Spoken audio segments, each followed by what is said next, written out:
الله الرحمن الرحيم نحمده ونصلي على رسوله الكريم. آج کے اس پروگرام کی آخری نشست معمولات مدینہ منورہ کے بارے میں ہے. جیسا کہ آپ حضرات جانتے ہیں کہ حج ہو یا عمرہ، اس کا تعلق اور اس کے اعمال کا تعلق مکہ مکرمہ کے ساتھ ہے. حج اور عمرے کا کوئی عمل یا اس کا کوئی رکن مدینہ منورہ میں ادا نہیں کیا جاتا، لیکن مدینہ منورہ کی عظمت اور فضیلت مسجد نبوی میں نماز کا بہت زیادہ اجر و ثواب اور روزہ اطہر کی زیارت، یہ تمام ایسی چیزیں ہیں جو ایک مسلمان کو خود بخود مدینہ پہنچا دیتی ہیں. ایک مسلمان دور دراز کا سفر کر کے حج اور عمرے کے لیے مکہ مکرمہ جائے، بیت اللہ کی زیارت کرے اور دربار نبوی میں حاضر ہو کر صلاۃ و سلام کا تحفہ پیش کیے بغیر واپس آ جائے، تو یہ اس انسان کے لیے بہت بڑی معلومی کی بات ہے. اس لیے ہر مسلمان حج پہ جائے یا نہ جائے، وہ مدینہ منورہ اور وہاں کی زیارات اور خاص طور پر مسجد نبوی اور روزہ اطہر کی زیارت کے لیے ضرور تشریف لے جاتا ہے. اس نشست میں 4 دن پر گفتگو ہوگی مختصر. نمبر 1 مدینہ منورہ کی فضیلت،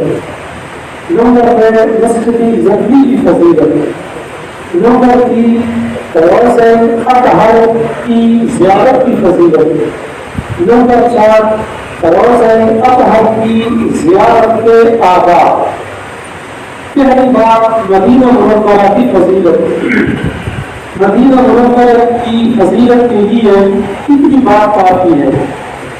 کہ رسول اللہ صلی اللہ علیہ وسلم نے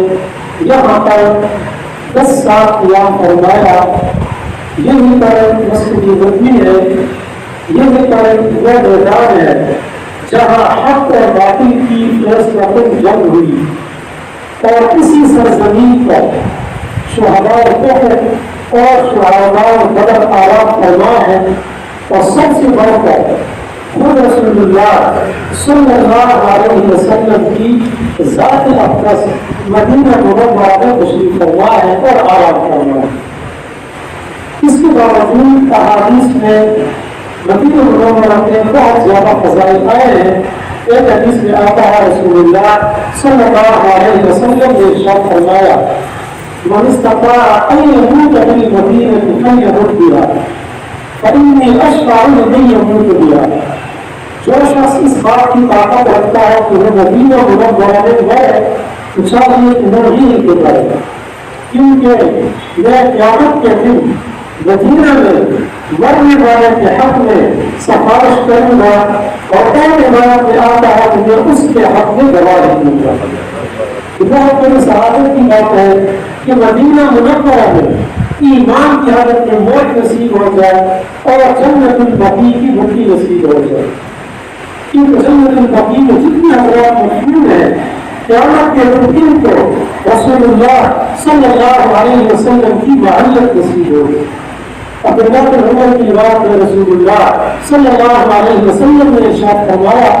کہ قیامت کے دن سب سے پہلے میری قبر شک ہوگی، اس میں سے میں سب سے پہلے نکلوں گا، پھر ابو بکر صدیق اپنی قبر سے نکلیں گے، پھر عمر فاروق نکلیں گے، اور پھر میں جنت البقیع میں مدفون تمام افراد کو لے کر مکہ مکرمہ کے جو قبرستان والے ہیں ان کا انتظار کروں گا، اور وہ مکہ اور مدینہ کے درمیان ان سے آ کر مل لیں گے. تو جنت البقیع مدفون حضرات ان کو رسول اللہ صلی اللہ علیہ وسلم کی معیت نصیب ہو. اور دوسری فضیلت حدیث میں آتا ہے علی الفاظ مدینہ کی ملائکہ لا يدخل حتى عن ملک الدجال، مدینہ کے راستوں پر اللہ کی طرف سے فرشتے مقرر ہے جس کی برکت کی وجہ سے مدینہ میں طاعون کی وبا اور نمبر 2 دجال کبھی داخل نہیں ہو سکتا۔ اور ایک حدیث میں آتا ہے بخاری شریف کی روایت ہے جب دجال کا ظہور ہوگا اس شہر ہر شہر میں داخل ہوگا، لیکن مکہ مکرمہ اور مدینہ منورہ میں داخل نہیں ہو سکے گا، اور اس وقت مدینہ منورہ کے 7 دروازے ہوں گے، ہر دروازے پر 2 فرشتے مقرر ہوں گے جو مدینہ منورہ کی حفاظت کریں گے اور اس دجال کو مدینہ منورہ کے اندر داخل نہیں ہونے دیں گے۔ یہ مدینہ منورہ کی فضیلت ہے۔ دوسری بات مسجد نبوی کی فضیلت، مسجد نبوی کی فضیلت کتنی زیادہ ہے تو دنیا کے اندر یہ واحد مسجد ہے جس کی تعمیر رسول اللہ صلی اللہ علیہ وسلم نے خود اپنے ہاتھوں سے کروائی۔ اس میں 7,000 کی نمازیں پڑھی گئی اور پڑھائی گئی، اور یہ وہ مسجد ہے جس کی نسبت رسول اللہ صلی اللہ علیہ وسلم نے اپنی طرف فرمائی اور فرمایا یہ میری مسجد ہے، مسجد ہی اپنی طرف نسبت فرمائی۔ اور اس کے باوجود مسجد نبوی میں بے شمار فساد احادیث کے اندر آتے ہیں۔ ایک حدیث میں آتا ہے صلاۃ فی مسجد ھذا خیر من 1000 صلاۃ فی غیرہ من المساجد الا المسجد الحرام، میری اس مسجد میں ایک نماز پڑھنا باقی مساجد میں 1000 نماز پڑھنے سے افضل اور بہتر ہے، سوائے مسجد حرام کے کہ وہاں پر نماز پڑھنے کا اجر اور ثواب زیادہ ہے۔ دوسری حدیث میں آتا ہے من صلی فی مسجد 40 صلاۃ لا تفوتہ صلاۃ کتب لہ براءۃ من النار ونعیم من النفاق، جس نے میری اس مسجد نبوی میں 40 نمازیں اس طرح پڑھی کہ بیچ میں بھی نماز اس وقت اور تسلسل کے ساتھ 8 دن 40 نمازیں پڑھی، یہ مثال جہنم کی آگ سے بھی بڑی ہے اور نفاق سے بھی بڑی ہے۔ اس لیے زیارت کے لیے جانے والے حضرات کی کوشش کریں کہ 8 دن مسلسل مسجد نبوی میں 40 نماز با جماعت پڑھیں تاکہ یہ 2 پروانے جہنم سے بری ہونے کا اور نفاق سے بری ہونے کا یہ 2 پروانے ہم نصیب ہو جائیں۔ اور ایک حدیث میں آتا ہے رسول اللہ نے ارشاد فرمایا من حج الی مکہ، جو حج کے لیے مکہ آیا ثم قصدنی مسجدی، اور پھر میرا ارادہ کر کے میری مسجد کی زیارت کے لیے آیا کتب لہ حجۃ مبرورۃ، اس کو 2 مقبول حج کا ثواب مل جائے گا۔ مسجد نبوی کی زیارت کے لیے آئے گا، یہ مسجد نبوی کے فضائل۔ تیسری بات روضہ اطہر کی زیارت کے فضائل، صحابہ کرام کو بڑے خوش نصیب تھے جن کی آنکھ ہے رسول اللہ صلی اللہ علیہ وسلم کی زیارت اور آپ کی دیدار سے روشن ہوئی، دن رات شب ہو وہ آپ کی صحبت میں رہے اور آپ کی ذات سے بلا راستہ فیض حاصل کیا۔ یہ صحابہ کرام کے لیے بہت بڑی سعادت تھی اور یہ سعادت صحابہ کرام کے ساتھ خاص تھی۔ آج ہم رسول اللہ صلی اللہ علیہ وسلم کی ذات اقدس کی اگر زیارت نہیں کر سکتے، لیکن یہ موقع اللہ نے قیامت تک رکھ دیا ہے کہ عاشقان مصطفیٰ پوری دنیا سے رسول اللہ صلی اللہ علیہ وسلم کے روضہ اطہر کی زیارت کر سکے اور آپ کے دہلیز پر کھڑے ہو کر محبت کے ساتھ عقیدت کے ساتھ صلاۃ و سلام کا تحفہ اور خدمت میں پیش کر سکے۔ یہ سعادت اور ایک موقع اللہ نے قیامت تک کے لیے رکھ دیا ہے۔ اس لیے تمام مسلمانوں کے نزدیک روضہ اطہر کی زیارت تمام نیکیوں میں سے اہم ترین نیکی ہے، تمام عبادات میں سے افضل ترین عبادت ہے، اعلیٰ درجات تک پہنچنے کا اعلیٰ ذریعہ اور وسیلہ ہے۔ اور پھر روضہ اطہر کی زیارت کے بڑے فضائل ہیں۔ ایک حدیث میں آتا ہے آپ علیہ السلام نے ارشاد فرمایا من زار قبری وجبت لہ شفاعۃ، بہت بڑی فضیلت ہے جس نے میں نے قبر کی زیارت کر لی قیامت کے دن اس کے حق میں میری شفاعت واجب ہوگی۔ اور ایک دوسرے حدیث میں آپ تعالیٰ علیہ السلام نے فرمایا من زارنی بعد وفاتی فکأنما زارنی فی حیاتی، جس نے میری وفات کے بعد میری زیارت کی، میری قبر کی زیارت کی، یہ ایسا ہے گویا کہ اس نے میری حیات کی میری زیارت ہے، میری حیات میں میری زیارت ہے۔ اور ایک حدیث میں آتا ہے من زارنی متعمدا کان فی جواری یوم القیامہ، جس نے قصد اور ارادہ کر کے میری زیارت کی، میری قبر کی زیارت کے لیے آیا، قیامت کے دن یہ میرے پڑوس میں ہوگا۔ جہاں یہ فضائل ہیں وہاں ایک حاجی اور عمرہ کرنے والا مکہ مکرمہ جائے اور آسمان کی قبر کی زیارت کے لیے نہ آئے، اس پر وعید بھی ہے۔ حدیث میں آتا ہے من حج البیت ولم یزورنی فقد جفانی، جس نے بیت اللہ کا حج کیا، عمرے کے لیے آیا اور قریب ہی میرے در میں حاضری نہ کی، میرے قبر کی زیارت نہ کی، اس نے مجھ سے بے وفائی کو میرے ساتھ ضرورت کیا۔ یہ روزہ اطہر کی زیارت کے فضائل ہیں۔ اور چوتھی بات روزہ اطہر کی زیارت کے آداب۔ جب ایک مسلمان مکہ سے یہیں سے مدینہ منورہ روزہ اطہر کی زیارت کے لیے جائے تو چار آداب کی رعایت کر کے چار باتیں چکرا کرتے ہیں۔ نمبر ایک، روزہ اطہر کی زیارت کی نیت کریں اور مسجد نبوی کی زیارت کی نیت کریں۔ روزہ اطہر اور مسجد نبوی دونوں کی زیارت کی نیت کریں۔ نمبر دو، یہ جو زیارت کی نیت سے سفر کیا جا رہا ہے یہ سفر خالص اللہ کی رضا کے لیے ہے۔ اس سفر میں دنیاوی غرض یا صرف سیاحت شامل ہے۔ اور اللہ علی رحمۃ اللہ فرماتے ہیں کہ نیت کے خالص ہونے کی علامت یہ ہے کہ اس سفر میں جو مدینہ منورہ کا کیا جا رہا ہے اور سے اطہر اور مسجد نبوی کی زیارت کے لیے کیا جا رہا ہے، اس سفر میں فرائض نہ چھوٹے، سنتیں نہ چھوٹے، ہر قدم پر آسان کی سنتوں کا خیال رکھیں۔ تیسری بات، اس سفر میں کثرت سے درود شریف پڑھنے کا اہتمام کیا جائے۔ چوتھی بات، جب مدینہ منورہ نظر آ جائے یا اس میں داخل ہو جائے تو ایک مرتبہ درود شریف پڑھ کر یہ دعا پڑھی جائے،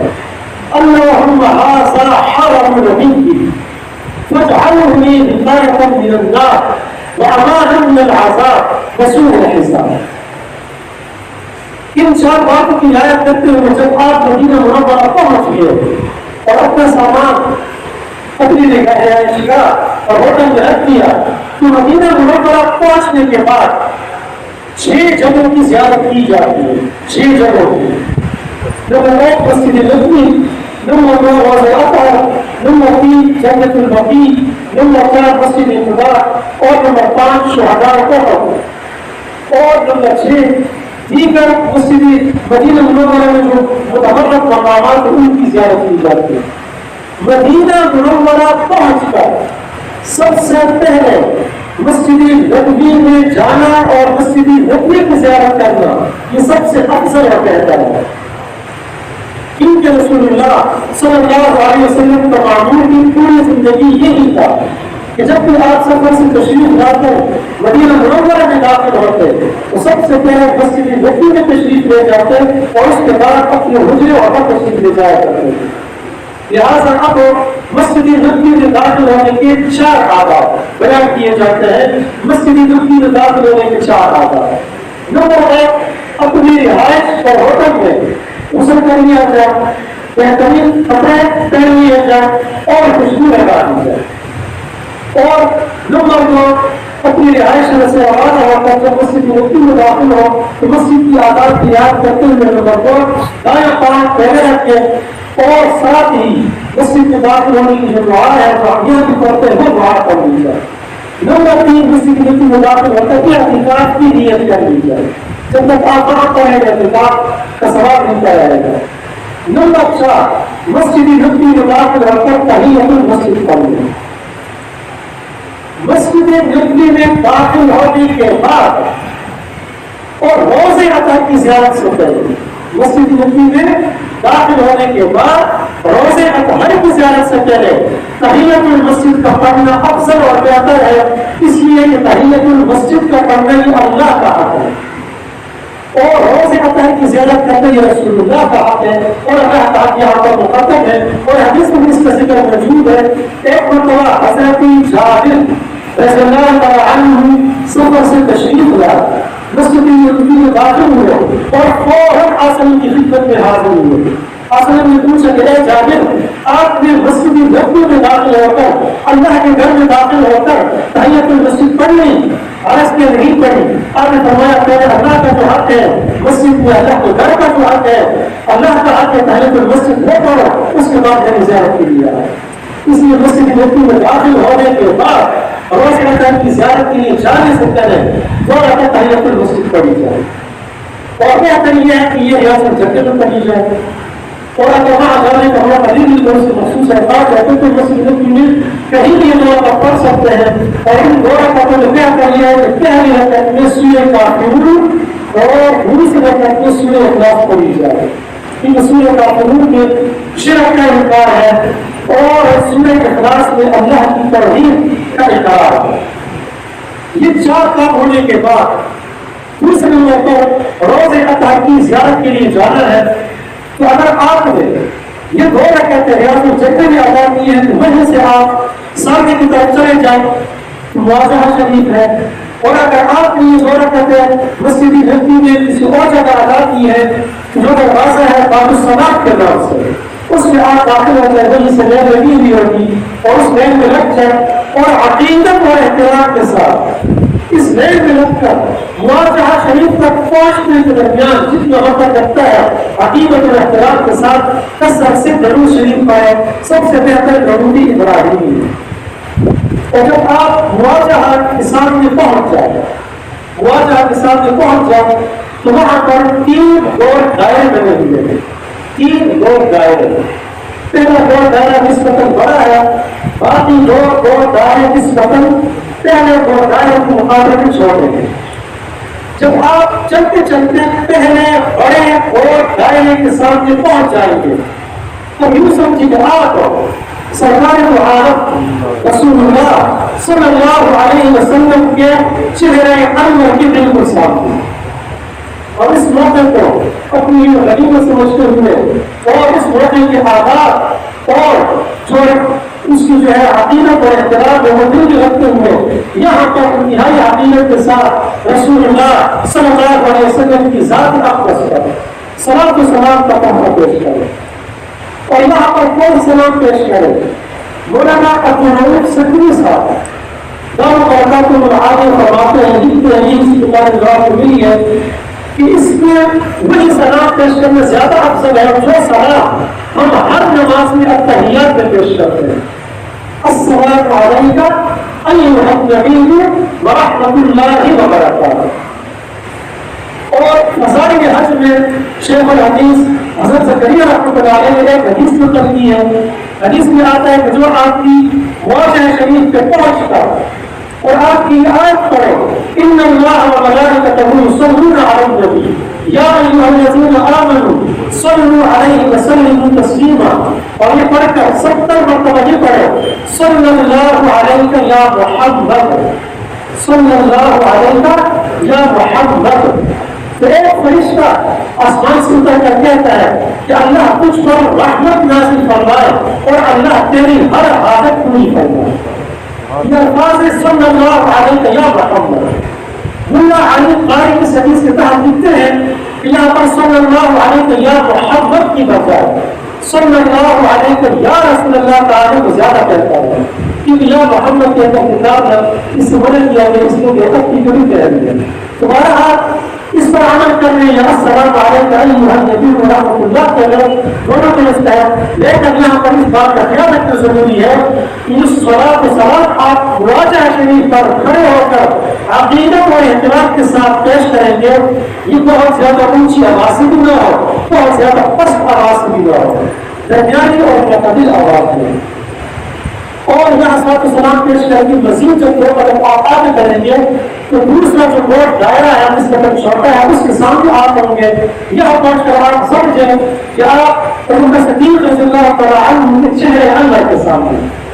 یہاں پر بھی آپ سلام پیش کریں السلام علیکم یا خلیفۃ رسول اللہ, السلام علیکم یا ابا بکر الصدیق. اور اس کے بعد مزید 2 قدم آگے بڑھیں گے تو تیسرا گول